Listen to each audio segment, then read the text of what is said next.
신약성경 334쪽입니다. 데살로니가 후서 2장 13절 말씀.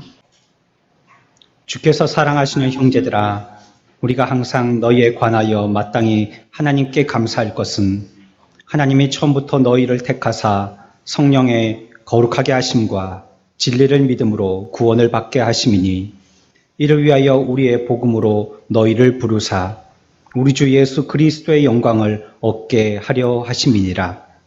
그러므로 형제들아, 굳건하게 서서 말로나 우리의 편지로 가르침을 받은 전통을 지키라. 아멘. 오늘 우리가 생각할 말씀의 주제는 거룩에 관계된 것입니다. 내가 거룩하니 너희도 거룩하라고 레위기에서도 말씀하셨고, 또 신약에서도 여러 군데에서 그 레위기의 말씀을 인용하여서 얘기하고 있습니다. 우리가 요즘 계속해서 이 경건이나 거룩이나 예배에 대해서 생각해 보고 있는데, 우리가 이러한 주제로 이 말씀을 다룰 때에 자기의 삶의 이 주제에 대한 부분을 집중적으로 하나님 앞에서 자신을 내려놓고 검산해보는, 또 앞으로 나가야 할 방향에 대해서 목표에 대한 확정을 짓고 또 의지적으로 해나가는 이런 기회가 되어지는 귀한 은혜의 시간들 되시기를 바랍니다. 사람들이 흔히 말하는 거룩하고 성경이 말하는 거룩과는 큰 차이가 있습니다.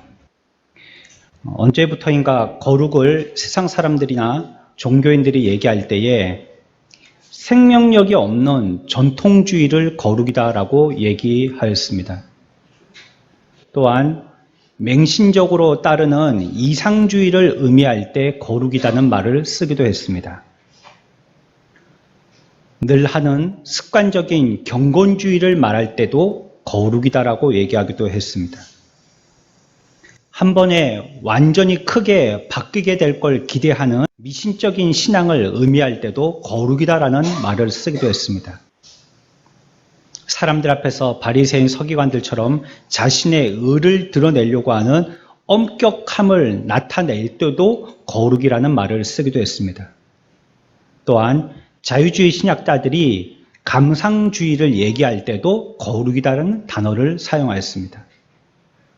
이렇게 오늘날 이 거룩이라는 말은 매우 주관적이고 그 의미에 있어서는 매우 불경스러운, 또 모호한 이러한 뜻으로 이 거룩이란 말이 쓰이게 되었습니다. 율법적으로 완전하다는 것을 얘기할 때 성경은 의다라고 이렇게 얘기합니다. 완전한 걸 얘기하는 것입니다. 그렇다면 영적으로 완전하다는 것을 얘기할 때 거룩이다라고 얘기하는 것입니다. 그런데 거룩이나 의는 우리에게는 없는 요소들입니다. 거룩이나 의는 그리스도에게 있는 요소인 것이에요. 그래서 저나 여러분들이나 나면서부터 거룩하지 않습니다. 우리는 예수의 보혈의 피로 구원받고 새 사람이 되어져서 그 생명이 우리들에게 전가되면서부터 거룩해진 것입니다. 먼저 거룩이 무엇인지에 대한 성경적인 정의를 찾아보아야겠습니다. 새 말씀을 통하여서 우리가 확인할 수 있는데, 요한복음 15장 4절과 마태복음 11장 29절과 마가복음 2장 14절입니다. 요한복음 15장 4절에서는 내 안에 거하라 라고 말씀하십니다. 우리 같이 봅시다. 내 안에 거하라. 내 안에 거하라. 두 번째 거룩의 의미는요, 마태복음 11장 29절입니다. 같이 봅니다. 내게 배우라. 내게 배우라. 마지막으로 마가복음 2장 14절에서는요, 거룩을 이와 같이 설명합니다. 같이 봅니다. 나를 쫓으라. 나를 쫓으라. 이렇게 세 단어로 새 성경을 통하여서 거룩이 무슨 의미인지, 무슨 뜻인지를 확인해 볼 수가 있겠습니다. 내 안에 거하는 것, 또 내게 배우는 것, 또 나를 쫓는 것이다 라고 생각해 볼 수가 있는 것입니다. 내 안에 거한다는 것은 주님 안에 거하는 것을 얘기하는 것입니다. 이것은 생명을 얘기하는 것입니다. 내 안에 거하라는 것은 생명의 삶을 살라는 뜻이 되기도 하겠습니다. 그런데 생명의 왕은 누구시죠? 생명의 왕은 하나님이십니다. 그분으로부터 생명이 시작되어진 것입니다. 그리스도의 죽으심과 장사되심으로부터 새로운 생명이 우리들에게 주어진 것입니다. 그래서 그리스도 안에 거한다는 것은 그리스도께 나아갔던 그 일평생에 처음 했던 그리스도께 나아갔던 우리의 처음 행동, 그것을 일평생 계속 그 안에서 유지해 나가는 삶을 얘기하는 것입니다. 그것이 그리스도 안에 거하는 것입니다. 생명이 끊기지 아니하고 우리가 처음 주님께 나아갔던 그 모습대로 그 생명의 쓰라에 계속적으로 거하는 것입니다. 그게 거룩한 것입니다. 거룩하지 않은 사람은 생명이 없어요. 그리스도의 생명이 있는 사람이 거룩한 사람입니다. 우리는 이렇게 살아가는 것입니다. 저와 여러분들 그리스도인들의 삶이라는 것은 이렇게 살아가는 것입니다. 우리의 삶, 우리의 생명이라는 것이 주님 앞에 나갔던 우리의 첫 모습과 같이 지속적으로 그분의 생명 안에 거하는 삶을 사는 것입니다. 그래서 계속적으로 우리가 주님께 나갔던 그 모습대로 계속 살게 되어지면 그 생명이 우리에게 지속적으로 유입되어지고 그 생명이 계속적으로 우리들에게서 더 증가되어져 나가는 것입니다. 더 풍성해지는 것이죠. 주님이 생명의 주인이시라고 했습니다. 그렇기 때문에 그분께 나아가는 자는 그 사람도 살게 되는 것입니다. 또한 그분이 사시기 때문에 우리들도 사는 것입니다. 영생이 뭘까요? 물론 영생이라는 것은 영원히 사는 것을 얘기하는 것입니다. 성경에서는 영생을 얘기할 때 그분과 함께 하는 것이다 라고 얘기하는 것입니다. 하나님과 함께하면 영생이요, 하나님과 함께하지 아니하는 것은 영생이 아닌 것입니다. 우리가 이 세상에서도 주님과 살고 또 이 세상을 떠나서 하늘나라에 가서도 주님과 함께 사는 것입니다. 그것이 바로 영생인 것이에요. 내 안에 거하라는 것은 그분의 생명 가운데 거하라는 것이라고 생각해 볼 수가 있겠습니다. 두 번째는요, 내게 배우라 하였습니다. 그리스도라는 학교에 모든 진리가 다 들어있습니다. 그리고 그리스도라는 학교 안에는 오류는 하나도 없습니다. 그리스도는 완벽한 교사 되십니다. 우리를 가르치시는 스승인 동시에 우리가 배워야 할 교과 과목인 것입니다. 훈련과 단련, 지혜의 극치가 바로 그리스도에게 있습니다. 그리스도는 우리에게 지식을 구비하게 하시고 사랑을 가르치시고 행동을 가르치시고 인내를 가르치시고 기쁨과 슬픔에 처할 줄 알도록 가르치시고 풍부와 궁핍에 처할 줄 알도록 가르치시는 것입니다. 그래서 그리스도의 이와 같은 가르침을 통하여서 우리들이 주님의 형상을 닮도록 하려고 우리들에게 이와 같은 가르침을 가르쳐 주시는 것입니다. 내게 배우라. 주님에게 계속 나와서 주님을 통하여서 계속 학습하는 사람이 되어야 됩니다. 끊임없이 주님을 통하여서 배우는 자가 되어야 됩니다. 언제요?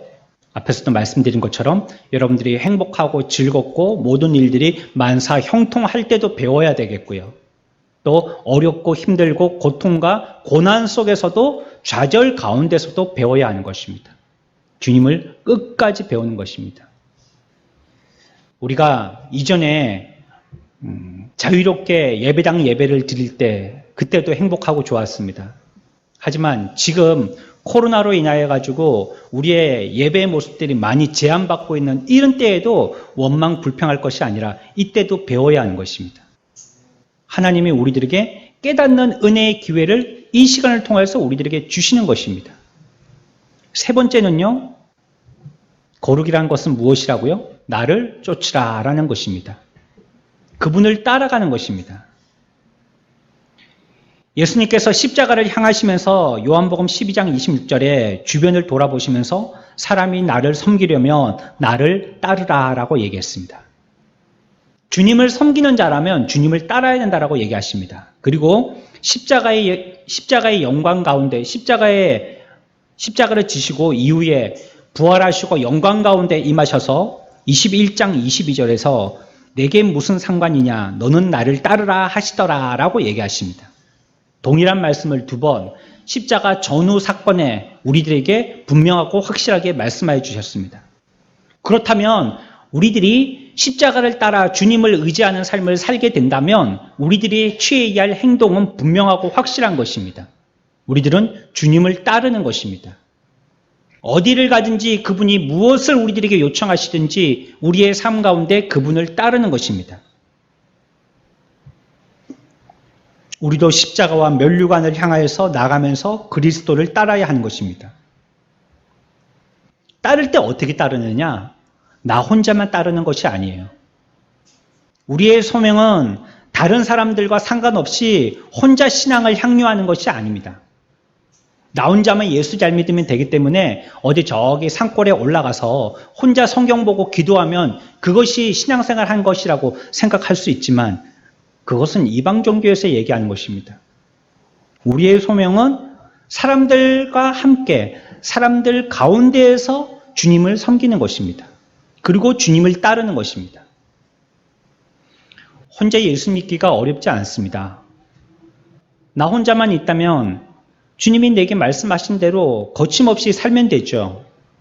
그러나 내게 가정이 있고 다녀야 할 회사나 학교가 있고 또 내가 해야 할 집안 일들이 있고 또 내가 만나고 싶지 않은 사람들, 만나고 싶은 사람들 여러 가지 상황과 형편 가운데 있는 그 가운데서 주님을 따르기란 그렇게 쉽지 않습니다. 여기에서 따르라라고 우리들에게 말씀하고 있는 것입니다. 십자가에서도 따르고 부활에서도 따르라라고 우리들에게 말씀하고 있는 것입니다. 거룩은 무엇이냐? 이와 같이 이 세 가지로 우리들이 정의해 볼 수가 있겠습니다. 무엇이라고요? 첫 번째? 거하는 것입니다. 주님 앞에 거하는 것입니다. 또 어떻게 하는 거 두 번째요? 주님께 나가서 배우는 것입니다. 세 번째 어떻게 하는 거예요? 첫 번째 거한다는 것은 무엇을 얘기하는 거라고요? 생명을 얘기하는 겁니다. 그분의 생명 안에 있는 것입니다. 그리고 그게 배우라라고 말씀하셨죠. 그분을 통하여서 우리들은 계속적으로 학습해야 됩니다.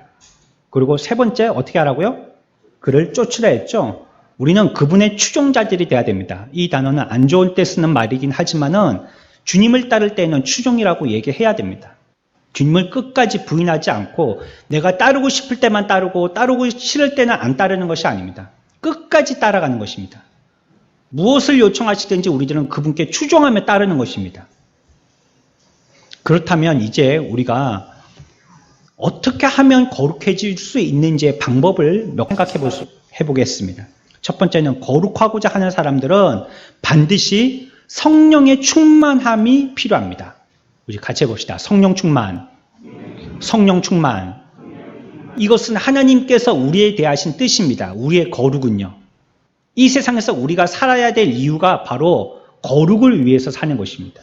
내가 거룩하니까 너희도 거룩하라라고 경건한 행실과 거룩의 삶을 살라라고 우리가 지난 주일에 본문을 통하여서도 배웠습니다. 이것이 우리들이 살아가야 할 삶의 태도인 것이에요. 그런데 그것이 성령의 충만으로 이루어진다는 것입니다.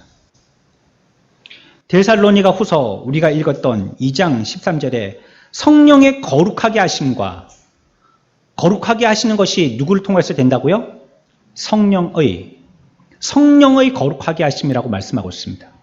우리가 거룩하게 되는 것은 성령으로 거룩하게 된다는 것입니다.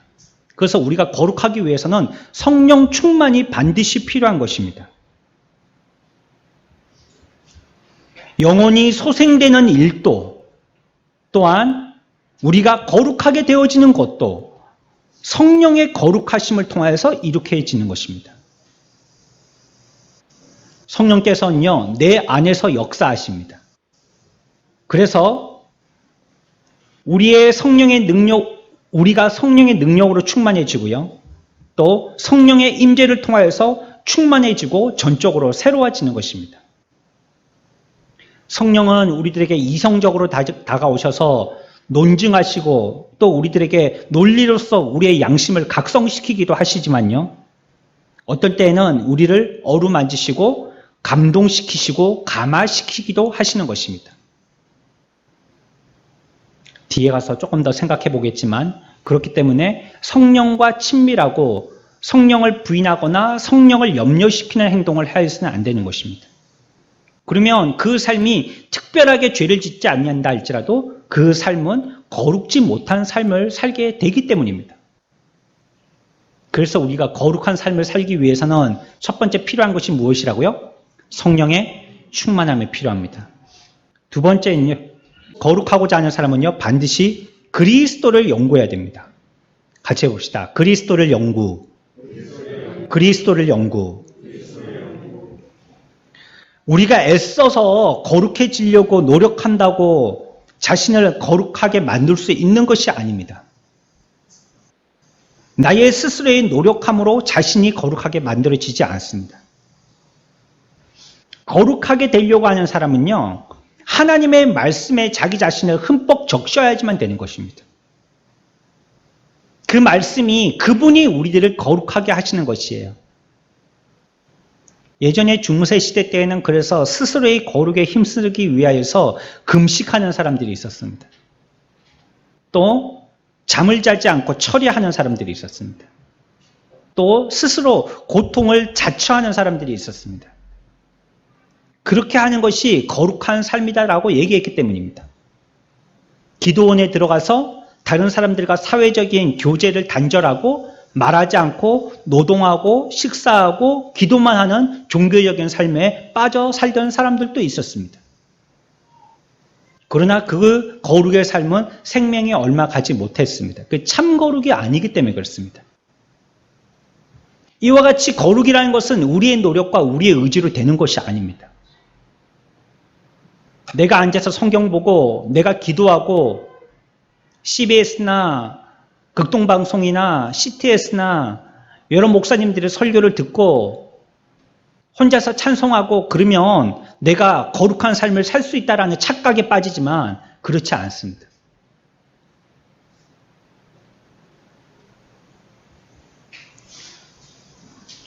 한 달 동안 장마가 지속되고 예전과는 다르게 장마가 조금 더 길다 보니까요.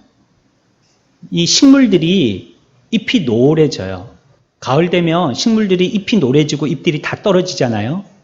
그게 은행만 그런 줄 알았더니 어리석은 저는요, 이제 깨달았어요. 아, 그게 일조량과 분명히 상관관계가 있구나. 튼튼하던 식물들이요, 아무 병도 없는데요, 노랗게 되고 전부 다 잎이 후루루 다 떨어져요. 우리도 마찬가지입니다. 우리도 이 세상의 죄악 가운데 살게 될 때에 우리가 주의 성경을 말씀을 통하여서 우리들에게 계시되어진 하나님의 말씀의 빛을 쪼이지 아니하면요, 우리는 노랗게 되고 맙니다. 그리고 우리들도 힘이 없어서 축축 처져서요, 우리에게 나타나야 할 아름다운 성령의 열매들은 다 떨어지고 맙니다. 열매 맺지 못하는 그런 과목이 되고 마는 것이에요. 그래서 계속적으로 우리들은 하나님의 말씀의 햇빛을 계속 쬐어야 하는 것입니다. 열매 맺기 위하고 당도를 높이기 위해서 햇빛을 많이 쐬어야 하듯이 우리들도 하나님의 말씀 가운데서 그 말씀의 빛을 많이 쬐일 때 우리들은 거룩해질 수가 있는 것입니다.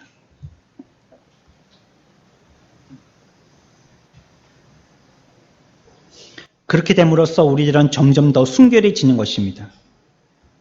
하나님의 진리의 말씀은 수천 명의 적군을 뚫고 지나갈 수 있는 자위의 날선 칼날을 가진 검과 같은 것입니다. 사탄의 목적은 무엇이냐? 하나님의 말씀을 계속 손상시키게 하려는 것입니다.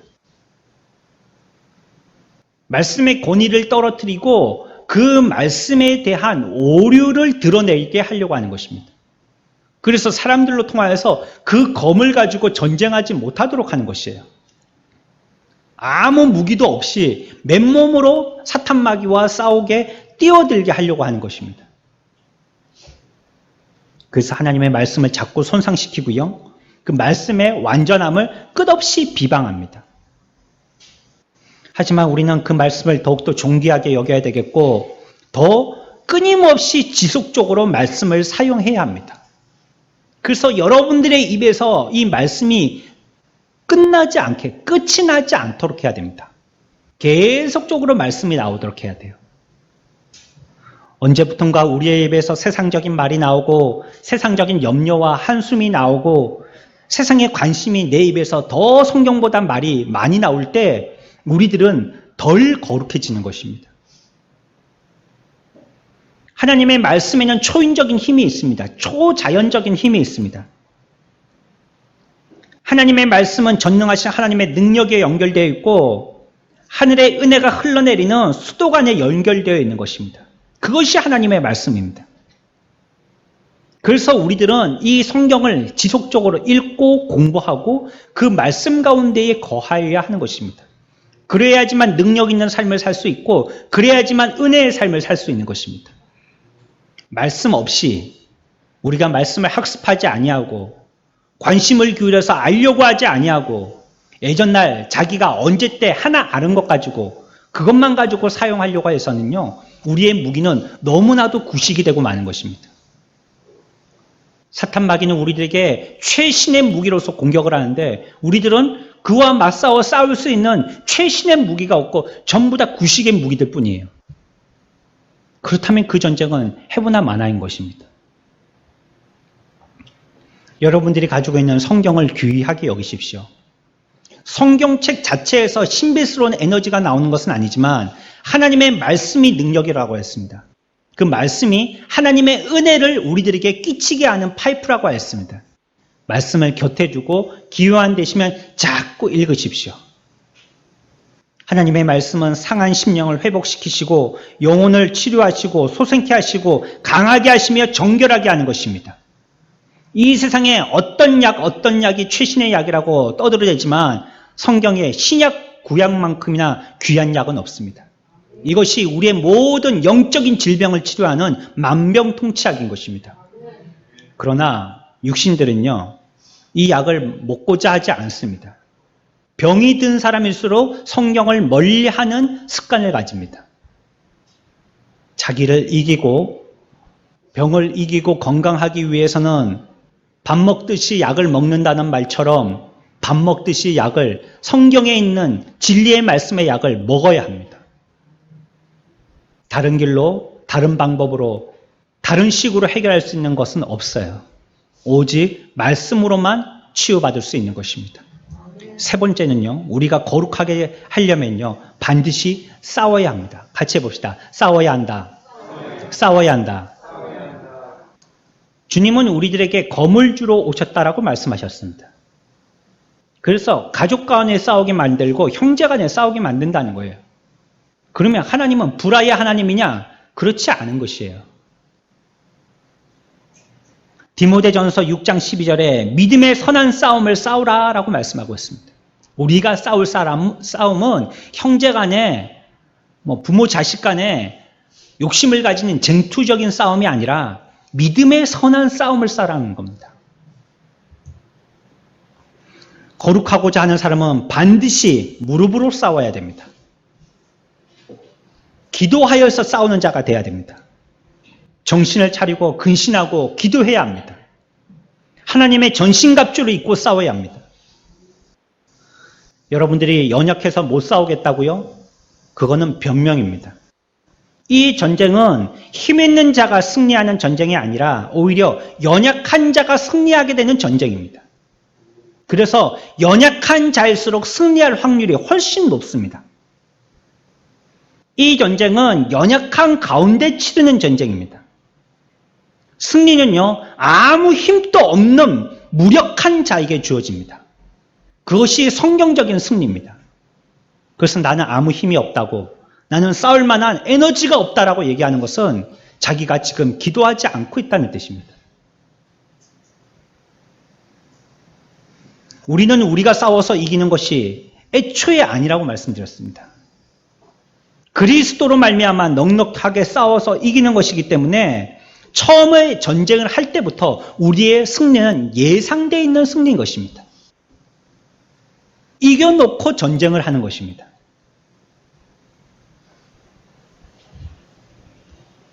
우리가 이 세상을 살아나가는 동안에 마귀들이 우리를 대적하는 것이 사실이긴 하지만 우리에게는 성령의 능력이 있고 우리를 돕는 천사들의 섬김도 있는 것입니다. 우리에게는 마귀보다 훨씬 강력하고 많은 우리의 연합군이 있는 것입니다. 우리는 싸워야 합니다. 싸우면 반드시 이길 수 있습니다. 필승을 우리들에게 약속하고 있는 것입니다. 그렇게 할 때 우리들은 거룩하게 되는 것입니다. 싸움을 피하지 마십시오. 도주하지 마십시오. 첩경을 찾지 마십시오.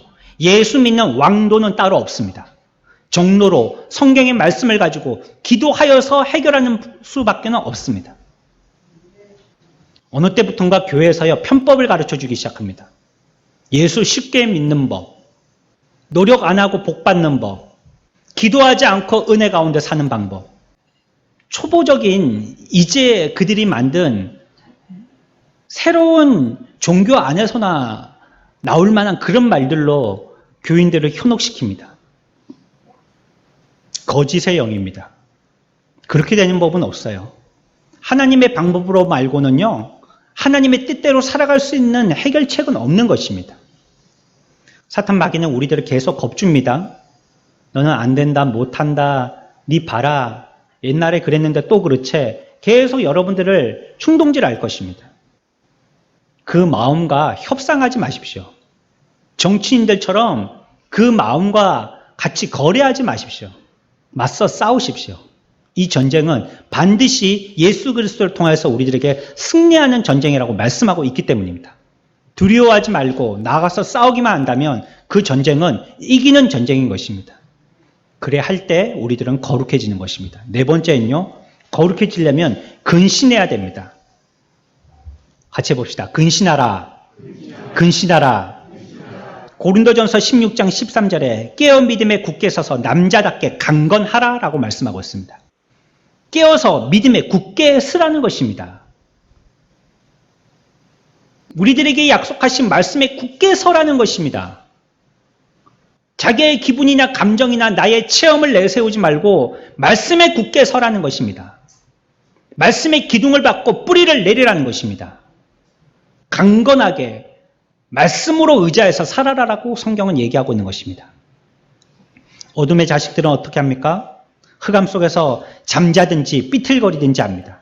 하지만 빛의 자녀들은 정신을 차리고 유혹이 우리를 사로잡지 못하도록 하고 마귀의 계계나 타락한 이 세상의 유혹이 우리를 넘어뜨리지 못하도록 해야 되는 것입니다.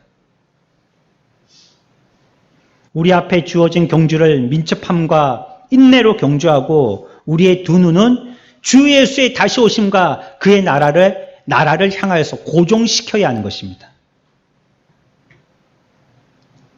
거룩하고자 하는 사람은 성령을 근신케 하는 일이 있어서는 안 됩니다.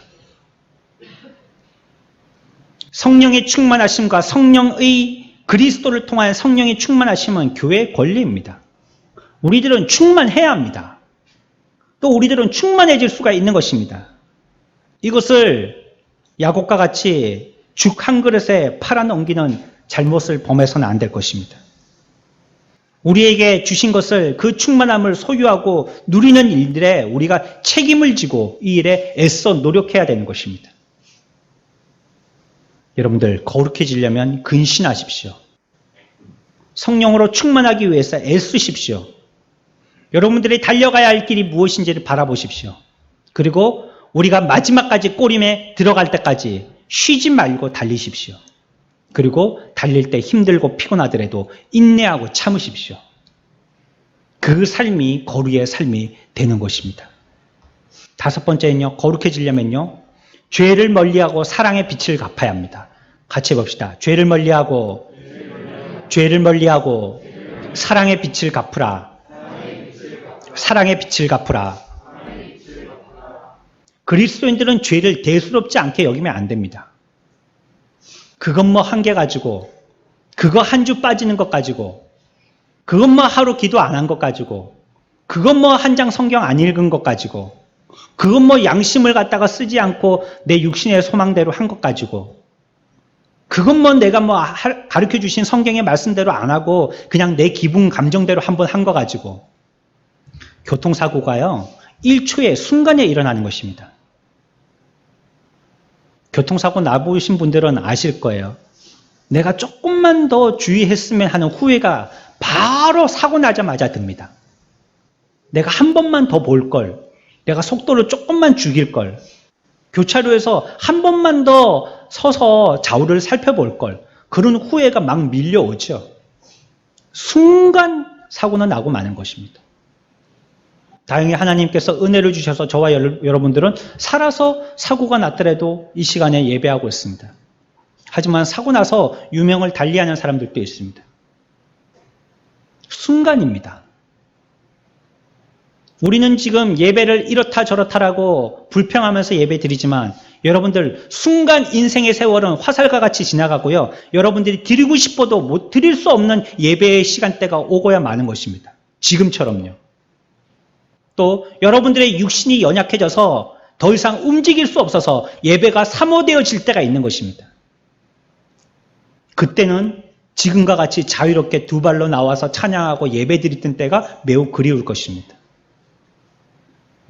죄를 장난으로 생각하면 안 돼요. 하찮게 생각하면 안 되는 것입니다. 사랑의 영을 소유한 사람으로서 모든 악의와 속임과 위선과 악담을 버리고 사랑의 빛을 갚아가면서 서로 사랑하면서 살아야 됩니다. 서로를 긍휼히 여기고 불쌍히 여기고 주님이 우리의 발을 씻겨주신과 같이 우리들도 섬김으로 사랑하면서 살아야 하는 것입니다. 이것은 그래야지만 좋다는 걸 얘기하는 게 아닙니다. 성경이 우리들에게 말씀하신 명령입니다. 사랑하면서 살으라고 말씀하셨습니다. 누구까지도요? 원수까지도 사랑하라고 말씀하신 것입니다. 대충 그 사람들 그냥 잊고 미워만 하지 않으면 되는 게 아니에요. 성경은 우리들에게 사랑하라고 말씀하셨어요.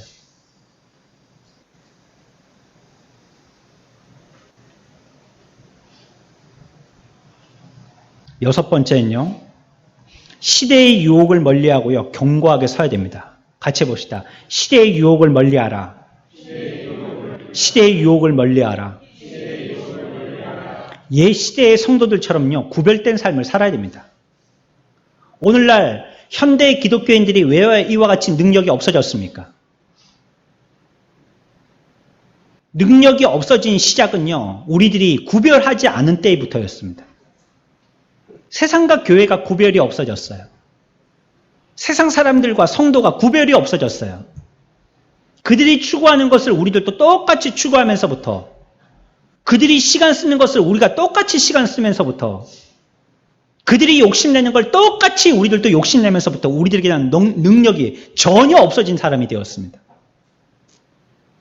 그래서 옛 신앙의 선배들이 혼자 할 수 있었던 것은요, 이제 오늘날 한 교회가 힘을 합해도 안 될 정도가 되어버렸습니다. 능력이 없는 교회가 되었어요. 능력이 없는 성도가 됐어요. 왜 그래요? 구별하지 않고 살았기 때문이에요. 모든 교훈의 풍조에 밀려서 요동하지 말고 우왕좌왕하지 말고 우유부단하지 말고 타협하지 말아야 됩니다. 이 세상의 즐거움이 우리들에게 해롭지 않다 할지라도 그것을 위해서 시간을 쓸 수가 결코 없는 것입니다.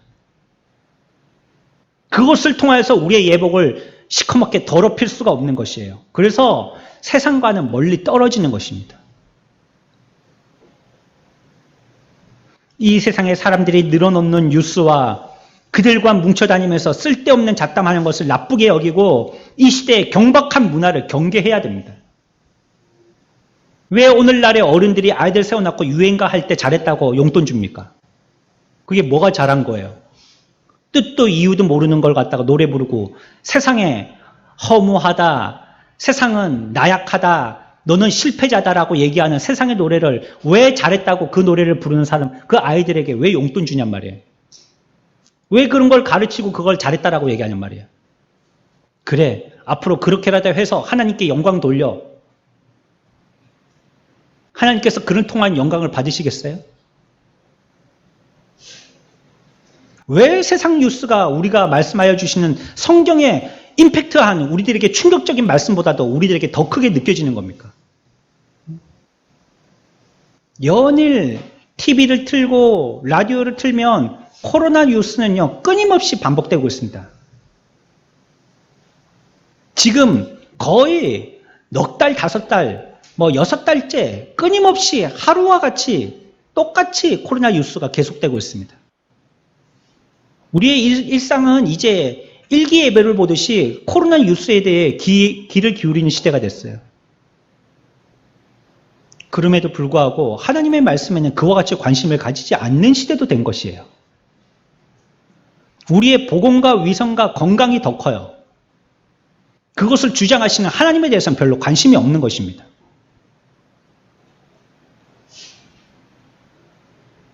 그리고 우리끼리 쑥덕쑥덕 하죠. 이래야 산다, 저래야 산다. 이렇게 해야 된다, 저렇게 해야 된다. 그렇게 할 때 우리의 영혼의 감각은 손상되고요. 영혼의 기력은 약화되는 것입니다. 이 시대의 유혹으로부터 자신이 보호되는 방법이 무엇입니까? 이 세상과 교제하지 않고 하나님과 교제하는 것입니다. 우리 옛말에도 유유상종이란 말이 있습니다. 비슷한 사람들끼리 만나는 것입니다. 비슷한 사람들끼리 만나면 비슷한 정보를 교환하게 되는 것입니다. 예전에 동화에서는 바보, 멍청이와 공주가 결혼하는 동화가 있었지만 우리의 삶을 살아보면요. 비슷한 사람들과 만나서 결혼하고 살게 되는 것이에요. 교제도요. 비슷한 사람들과 교제하게 되는 것입니다. 그와 나와의 차가 너무 급격하게 벌어져 있으면요. 교제가 안 되는 거예요. 그 사람이 무슨 말을 하는지 내가 모르니까 말이에요. 세상과 여러분들이 짝하면요. 세상과 친밀하게 세상과 잘 지낼 수 있습니다.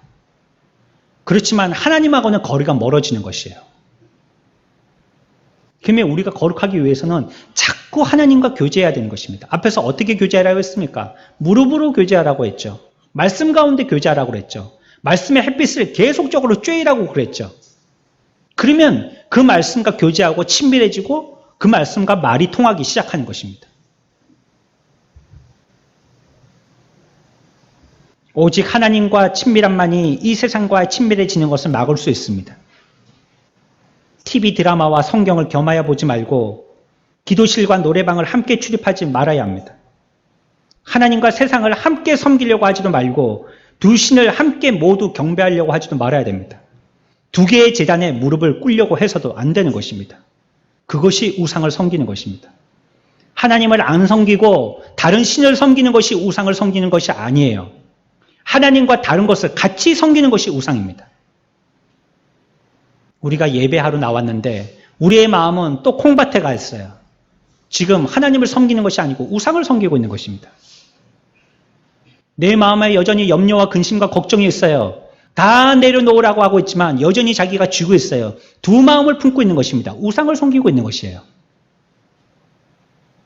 믿음으로서 굳건하게 서라라고 말씀하고 있지만 믿음으로서 쓰기보다는 자기의 경험치를 가지고 살아가려고 하고 있어요.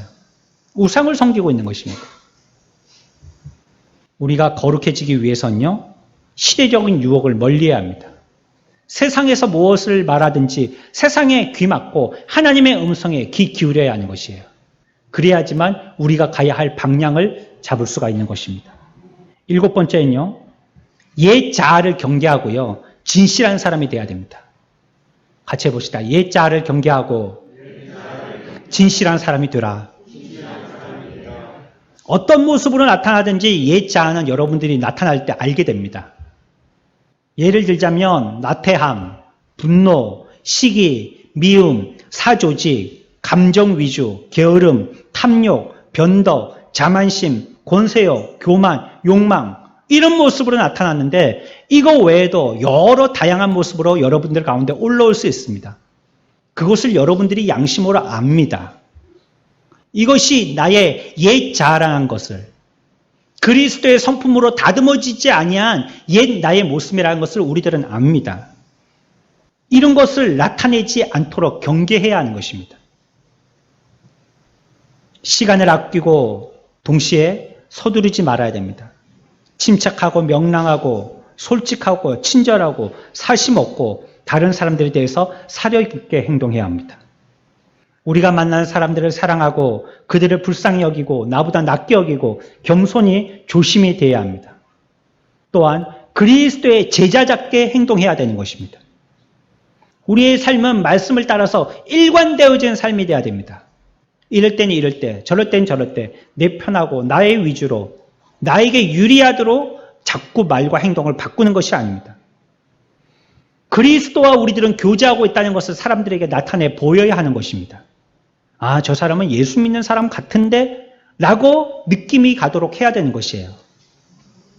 우리의 생활은요, 우리가 믿는 이 신조가 드러나도록 해야 되는 것이에요. 칠찰받을 만한 선행의 삶이 되어야 하는 것입니다. 자신에 대해서, 하나님의 교회에 대해서, 내 속의 성령에 대해서, 그리고 교리에 대해서, 성경에 대해서 진실한 삶을 살아야 됩니다. 우리의 가장 큰 무기는요, 진실함이에요. 진실함에 있는 것입니다. 진실한 사람을 이길 방법은 없어요. 진리가 하나님으로부터 온 것이라는 이유 때문에요, 진리를 사랑해야 하는 것입니다. 날마다 새로운 영적인 식욕으로 진리를 먹고 살아가야 하는 것입니다. 이렇게 할 때 우리가 그리스도의 은혜와 저를 아는 지식에서 점점 자라가게 되는 것입니다. 그러기 위해서는요, 우리의 체질이 개선돼야 됩니다. 단단한 식물도 먹을 줄 알고 시련과 변화와 고난을 맞설 때 영적인 체질은 강화되어지는 것입니다. 그런 것들도 맞서서 우리를 훈련시킬 줄 알아야 되는 자가 돼야 됩니다.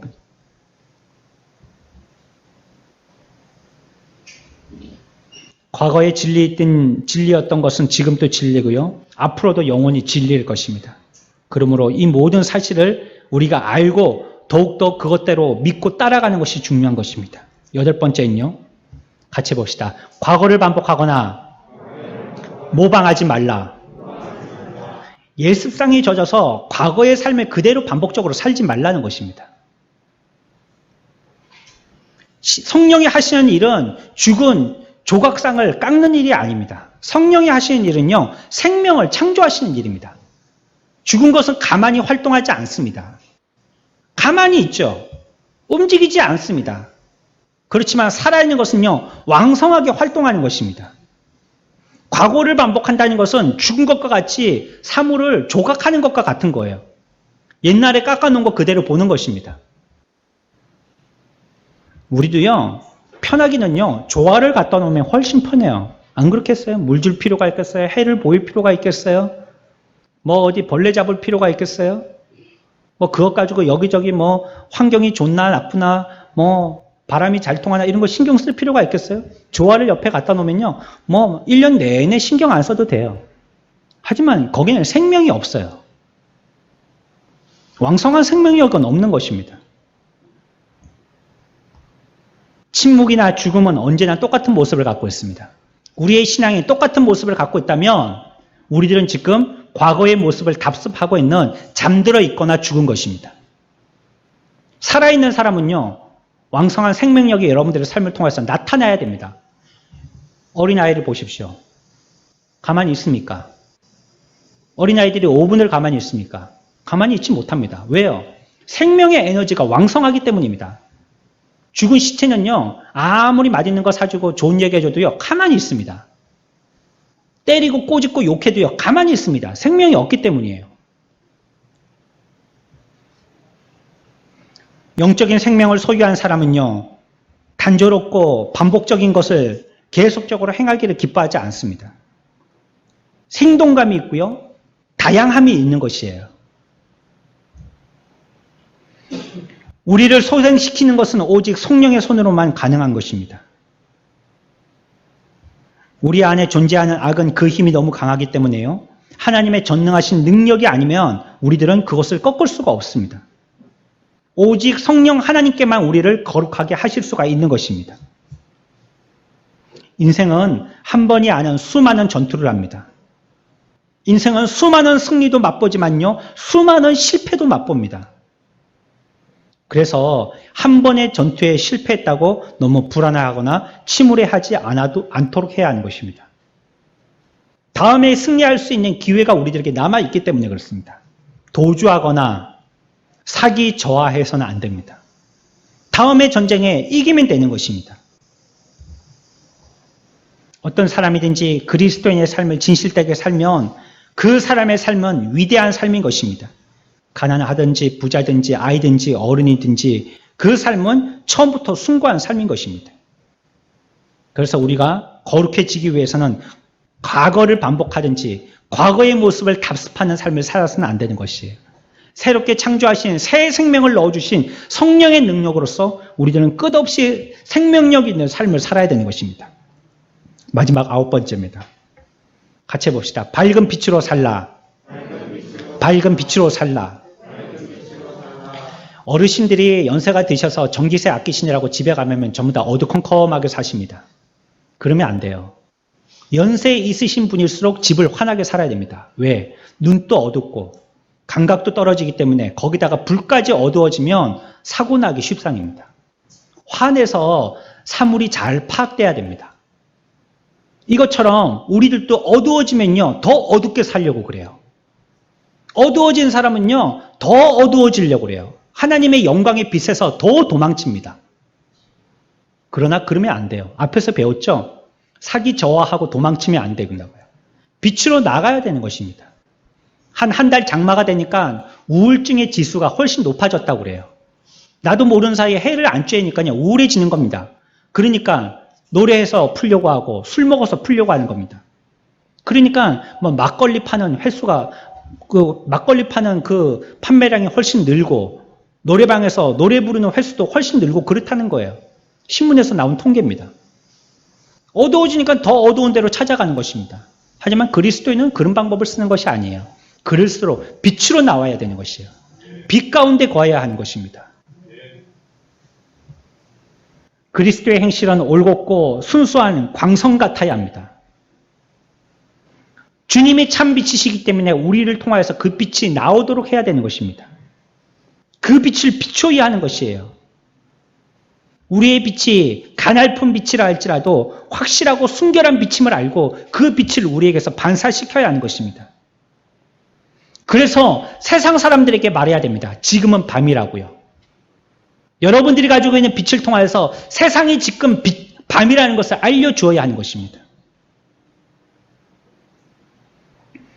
구원을 추구하고 죄를 범한 사람들을 올바른 방향으로 인도해 줄 수 있을 만큼 충분한 빛이 우리들에게 있는 것입니다.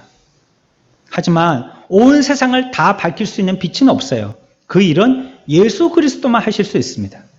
작은 빛이라 할지라도 여러분들의 있는 상황에서 그 빛을 비추기 위해서 애쓰십시오. 그 빛이 가려지지 아니하도록 애쓰십시오. 밤이 깊고 이제 낮이 가까워 온 것이에요.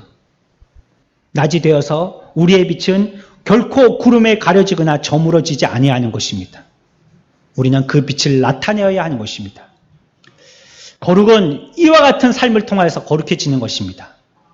우리의 삶을 통해서 이 거룩을 나타내는 것이 저와 여러분들이 일주일 동안 그리고 일평생 동안 살아가야 할 우리의 사명인 것입니다. 정리하고 마치겠습니다.